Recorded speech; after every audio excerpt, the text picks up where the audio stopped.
It seems no matter where Beaumont goes, the ancient statue he found at the Hell Pit brings bad luck.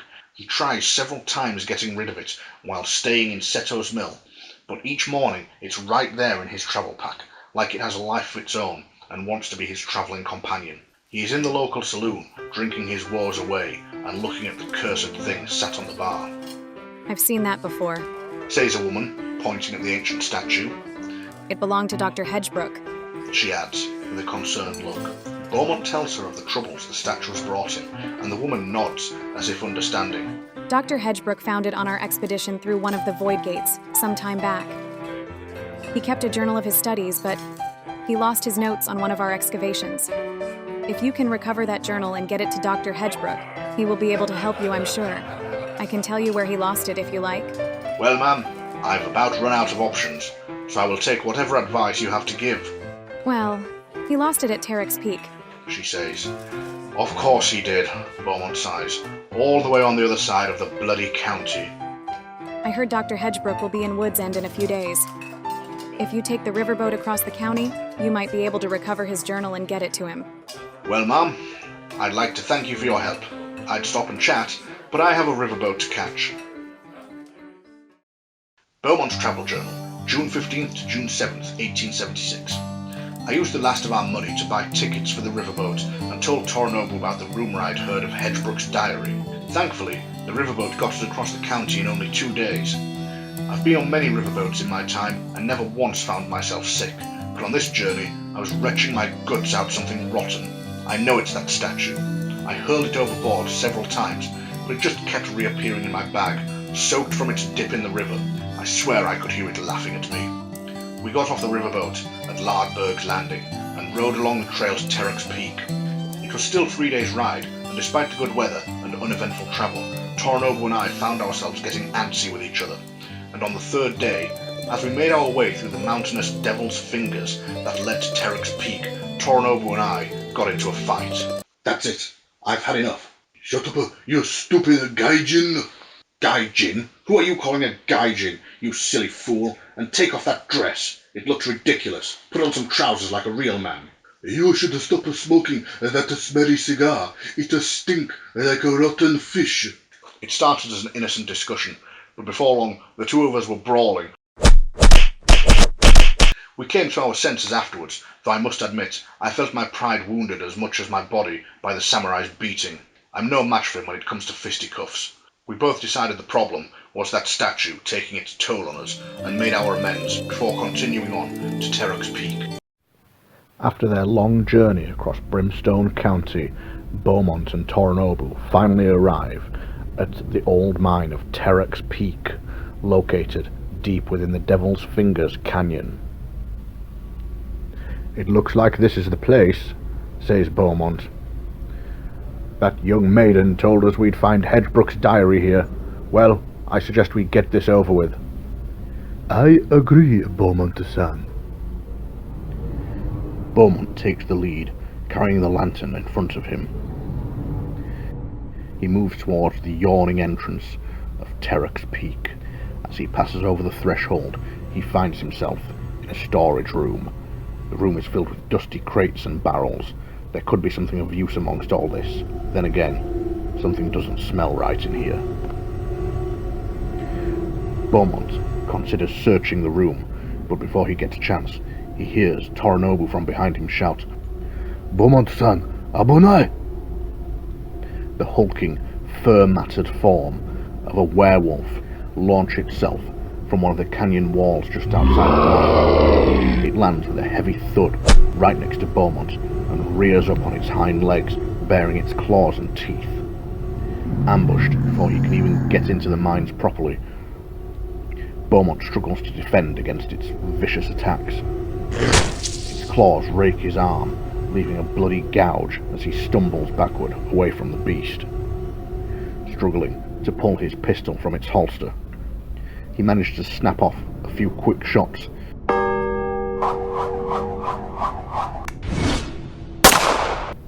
It howls in pain and anger, but before it can exact its terrible vengeance, Torinobu rushes up behind it.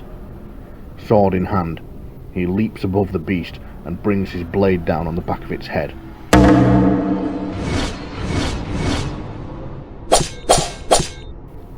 Slicing through brain and bone, the beast topples over, collapsing onto Beaumont with a wet thump. Beaumont struggles out from under the beast's carcass and dusts himself off, climbing to his feet. "Much obliged, old boy. Shall we carry on?" "Lead the way, Beaumont-san." Beaumont passes through the storage room and heads through a doorway to the right, finding himself in an old rail tunnel. Torinobu follows closely behind, keeping his eyes peeled for anything emerging from the other entrances to the storage room. As the lantern light illuminates the old rail tunnel, Beaumont is shocked to see before him a dark altar. A wicked-looking altar rests here. Clearly, someone has been up to no good. Unnerved by the blasphemous totem, Beaumont is unsure what to do. However, Torinobu, seeing that this is an effigy of pure evil, strides up to the altar, and with his warrior's strength, he topples over the makeshift altar, smashing it against the floor. Beaumont nods his approval and presses on further through the tunnel. "That blasted diary's got to be around here somewhere, Torinobu. I'll check this way. You have a look at that other exit over there. But don't wander too far. We don't want to be getting separated like last time." Torinobu agrees and heads towards the other exit to the mining tunnel. Beaumont follows the tracks into another mining room and notices an opening with a faint glow of lamplight from inside. He checks over his shoulder. Seeing Torinobu still in sight, he moves towards the undiscovered room and finds himself in another excavation chamber. The room is another makeshift dig site, just like back at the Hell Pit. The excavators have uncovered another of the massive alien statues buried for millennia in the earth. "How many of these blasted things are there around here?" Beaumont says with a shudder. It is only then that within the excavation chamber he notices the blood-soaked sand. 5 skeletons lay in this room, face down, covered in tattered clothing and resting on a patch of dark, blood-soaked sand. Their hands seem to be bound. It looks like an execution. "I've had quite enough of these bloody excavation sites," Beaumont says to himself, and decides to move on without investigating any further. As he steps back into the mining room, the old lantern hisses and flickers as an unnaturally black darkness settles in around him. The falling darkness puts fear into Beaumont's heart, as he knows somewhere in the darkness some supernatural power is laughing at him. Meanwhile, Torinobu presses on in the rail tunnel. He moves through the doorway and finds himself in a dark stone quarry. Shards of dark stone protrude from the walls here, giving the room a faint purple glow. But his attention is drawn to the back of the room, filled with black candles and dark scriptures. The room appears to be used as some sort of library, an enclave of wicked magic and occult worship. A harsh whisper begins to grow in Torinobu's mind, speaking in tongues as the candle flames erupt in gouts of magical fire. Torinobu steels himself against the eldritch voices and reasons that if this is some kind of dark ritual, there is only one way to stop it. He snuffs out all the candles, and within moments, the dark voices begin to die out. After quickly checking amongst the books, he realizes it is very unlikely that Hedgebrook's journal would be located here. And so Torinobu turns to catch up with Beaumont. With the old lantern dimming in the darkness, Beaumont decides it's best to keep to the tracks. He follows the tracks into another rail tunnel that splits off into 2 directions. Before he can make a decision of which direction to go in, he hears a deep rumbling growl and the skittering of dozens of legs. Then he sees them emerging from the walls and the ceiling, void spiders scrambling across the rocky tunnels, their mandibles clicking and myriad eyes staring at him. And as if that weren't bad enough, from the darkness of one of the tunnels he hears another guttural growl and a huge hulking beast emerges into the dim light. A night terror, its claws vicious and sharp, and ready to tear his life away from him. Beaumont pulls his pistol and opens fire, but in his rush to put down the spiders, he misses his mark, and the bullets bounce harmlessly off the walls. The void spiders retaliate, rushing him, their claws and teeth scratching and biting. He flails and struggles to defend against the gigantic spiders surrounding him. Torinobu sees the commotion in the dim light of Beaumont's lantern. Seeing his friend in trouble, he rushes along the mining tracks, drawing his blades.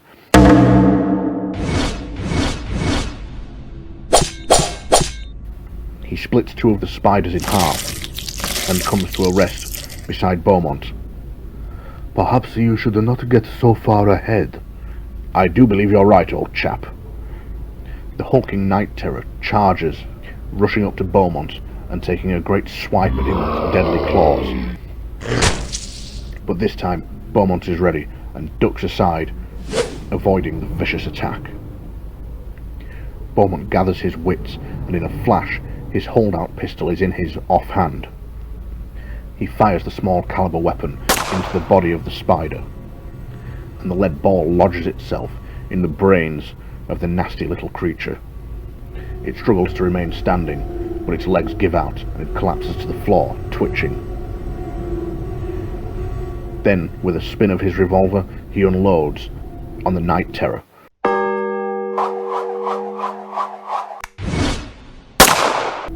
Putting several bullets into its thick hide, the monster roars in pain, and before it can react, Torinobu delivers the coup de grace.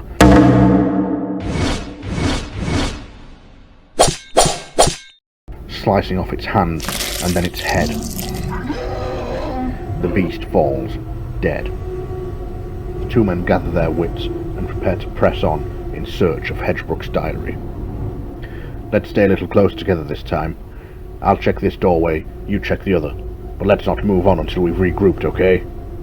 Beaumont says. "That is most agreeable," replies Torinobu. Beaumont heads to the doorway nearest to him and looks through, finding an underground lake. Stepping into the room, he realizes only too late that the soft tug on his leg was a tripwire, snapping. Lady Luck is on Beaumont's side. As in the split second he has to react, he jumps back and narrowly avoids a series of explosives go off in the walls. He turns and looks at Torinobu. "I don't think it's that way, old boy. Let's press on." Beaumont follows the rail tracks to the other passage and finds himself in another mining room. As he moves into the centre of the room, more of the vicious little spiders emerge from cracks and holes in the walls. And along with them, from the shadows, he sees the stumpy little creatures with the strangulating tentacles sprouting from their backs. To make matters worse, a leak seems to have sprung somewhere, and a suffocating mist fills the passage, choking Beaumont in a poisonous fume. He pulls his handkerchief and covers his mouth as best he can. He opens fire on one of the stranglers,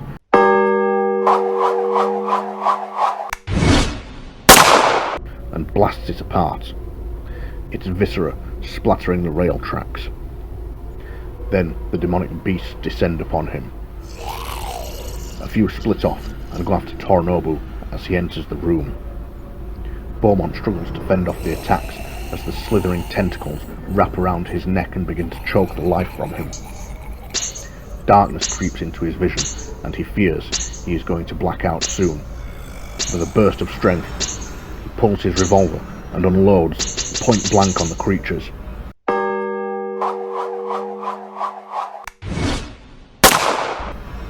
Ripping their tough but fragile bodies to shreds. Both the stranglers and the spider drop dead. Meanwhile, Torinobu, no stranger to such close quarters combat, uses his deft samurai skills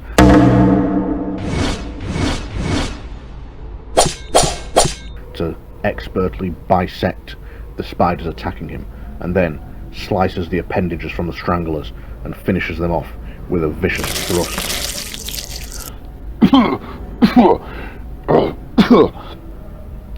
Come on, Torinobu. Let's get out of here, Beaumont says, coughing from the fumes. Torinobu says nothing, and the two waste no time hurrying down the tracks and finding themselves emerging at a switch curve. Up ahead, Beaumont can hear the laughter and soft voices of women. That's not right.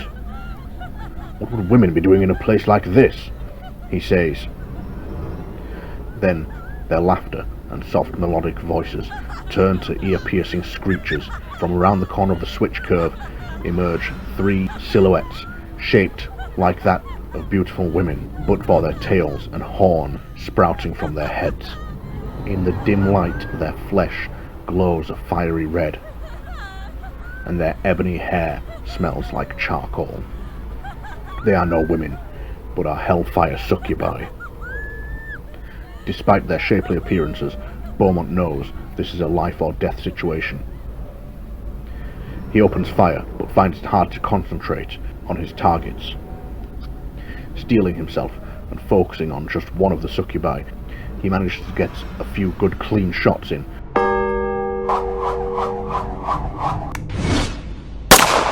That put the demonic temptress down for good. Torinobu, meanwhile, clashes his blade against the claws of one of the succubi that has taken an interest in him. Its screeching demonic laughter piercing his eardrums and making it hard for him to concentrate.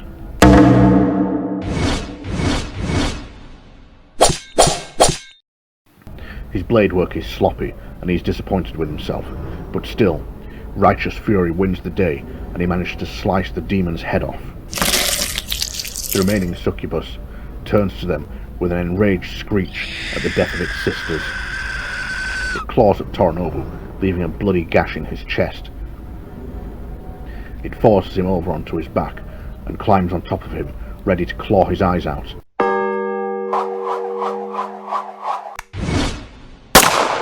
But before it can, its head blows apart. Got to admit, old boy, didn't feel so good about that one. Felt a little like shooting a lady. Ghastly business. Demons will take on many forms to deceive us. We must not allow ourselves to worry about such things. Beaumont agrees, and the two men explore the switch curve, at last finding Hedgebrook's diary. But to their dismay, this will not be the end of it. From where the succubi emerged, now stand a brood of feral vampires. What unholy dealings these vampires and demons were getting up to is anyone's guess, but Beaumont and Torinobu don't much care, as they prepare to do battle with the undead creatures. Beaumont steps back, putting distance between himself and the vampires.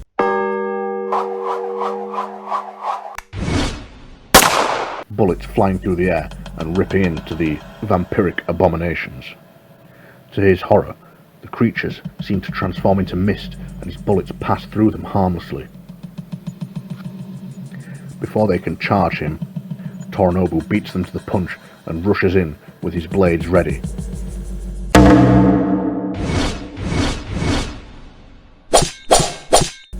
It's a whirling dance of death as he brings the sword blades down over and over again. The blades cut mist as the vampires transform, doing their best to avoid his attacks, but Torinobu, fast and skilled, finds himself cutting flesh as well as mist. Within moments, two of the vampires fall to the ground.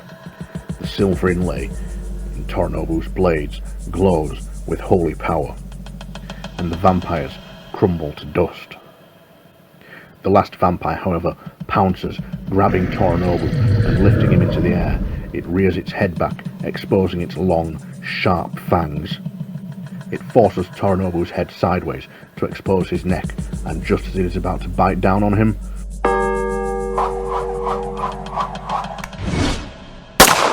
Beaumont fires his pistol.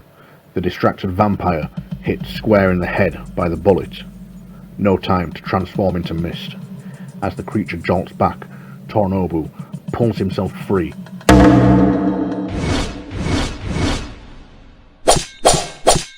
And thrusts his blade directly through the creature's heart. It gasps once in pain and then crumbles to dust. Beaumont notices the battered, leather-bound journal laying on the floor nearby. He grabs it and the darn thing slips through his fingers. He curses the ancient statue, knowing the fumble is the work of its foul magic. He grabs it again, this time seizing it more firmly. Then he and Torinobu make their escape from the mines, as more vile creatures begin to emerge from the shadows. Beaumont's Travel Journal, June 17th to June 9th, 1876. We got our hands on Hedgebrook's journal and rode like lightning for the town of Wood's End, hoping to meet the doctor there. After camping at the foot of the mountains, we stopped only once on our journey, and I truly wish we had not made that stop. We came across what appeared to be an old abandoned church. We noticed this church had no crosses anywhere, and inside we could feel a dark presence. We entered that sinister church and found it most unsettling. We investigated a back room and found a closet in there. The closet had a door made of human flesh. The fleshy door seemed to be alive and breathing. We realized this door must have been protecting something, but in the end we made the decision to leave the flesh door alone and swore never to speak of it again. We felt sick to our stomachs as we left that place. Torinobu and I didn't speak about what we saw and hurried along on our journey. In the town of Wood's End, Beaumont and Torinobu manage to track down Professor Hedgebrook and deliver him the journal. He looks over it with an expression of concern. Ah, yes. Here it is. This was the bit I was looking for. That statue is from another world, through one of those void gates. I found it on an expedition into a swampy jungle world the local tribesfolk called Jargono. It was perhaps reckless of me to take it from an altar in an ancient temple we found. It began bringing us bad luck. Preposterous, I know. It's all so unscientific. But I swear by the Lord above, that idol followed me. It would just appear in my belongings, no matter where I left it. Then one day it was stolen from me, and that foolish thief cursed himself, for it never returned to me. I can only assume it attaches itself to any who steal it. I do believe it somehow wants to be returned to its rightful owner, and curses thieves. The old doc's message is clear. Torinobu and Beaumont want to be free of the curse. They are going to have to return the idol to its home and hope it appeases whatever god it is dedicated to. How do we get to this Jargono, Doc? My expedition and I went through one of those void gates. We found it in the mines at the Crooked Summit. But that's on the other side of the county. Looks like you boys have got a long trek ahead of you.